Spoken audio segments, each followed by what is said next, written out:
예상을 깨고 1심에서 김건희 씨에게 낮은 형량이 선고된 가운데 윤석열 전 대통령과 국민의힘이 후회하고 있을 거라는 분석이 보수 인사들 사이에서 나오고 있습니다. 도이치모터스 주가 조작 사건과 명태균 의혹 등에 대한 무죄 판단이 오히려 허탈했을 거라는 주장입니다. 윤석열 전 대통령이 땅을 치고 후회할 것 같다. 내가 괜히 비상계엄을 선포했다. 이거 웃으면 안 되는데. 본인은 뭐 자꾸 탄핵해서 그렇다고 얘기를 했지만 네. 그런 김건희 씨 보호하려고 비상계엄한 거 아니냐. 그런 저희가 분석을 많이 했는데 맞아요. 내가 왜 비상계엄을 했지? 네. 내가 왜 지금 이 감옥에 있지? 이렇게 좀 후회할 것 같다라는 생각이 들고 예.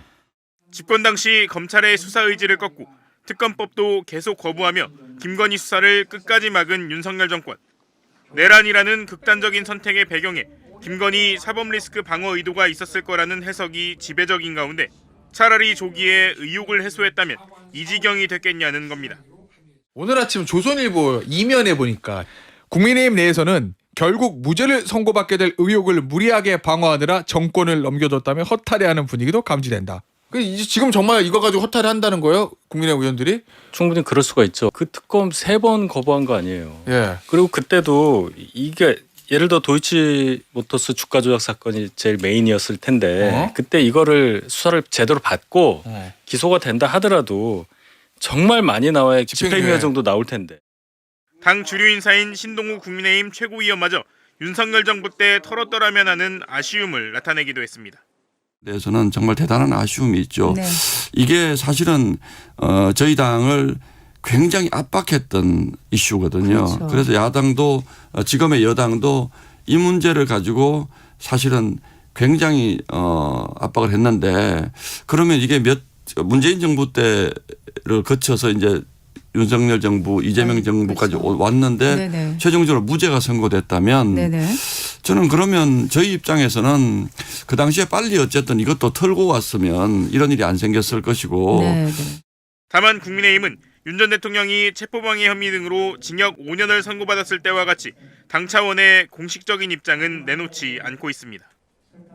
헌정사상 영부인, 전현직 영부인에 대해서 이렇게 유죄 판결이 났었던 적이 없었잖아요. 근데 김건희 여사가 이제 전 영부인으로서 어찌되었든 유죄 판결을 받은 것에 대해서 굉장히 좀 반성을 많이 하셔야 될 것 같다라는 생각이 들고요.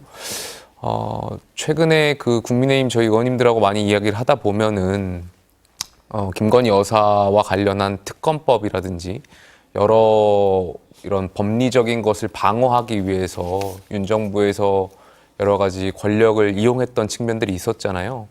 우리가 만약에 그때 더 법과 원칙대로 정말 윤 전 대통령이 갖고 있었던 검찰총장이었을 때 그 상징성 같은 거 있잖아요.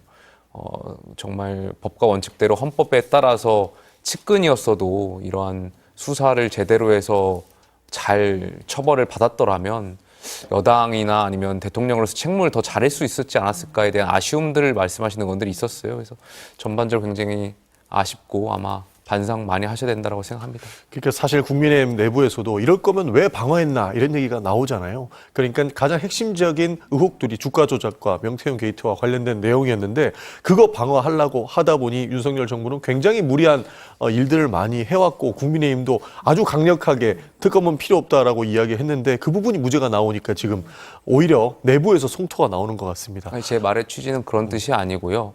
어떤 것이 유죄냐 무죄냐에 따라서 말씀드린 것이 아니고 저희가 여당이었을 때 대통령한테 김건희 여사에 대해서 법과 원칙에 따라서 받으라는 말씀들 많이 했었고 지금에 와서 이게 유죄냐 무죄냐를 비춰서 말씀드리는 것이 아니라 그때 더 강하게 말씀드려야 했었던 것이 아니냐라는 것을 말씀드리는 거고요.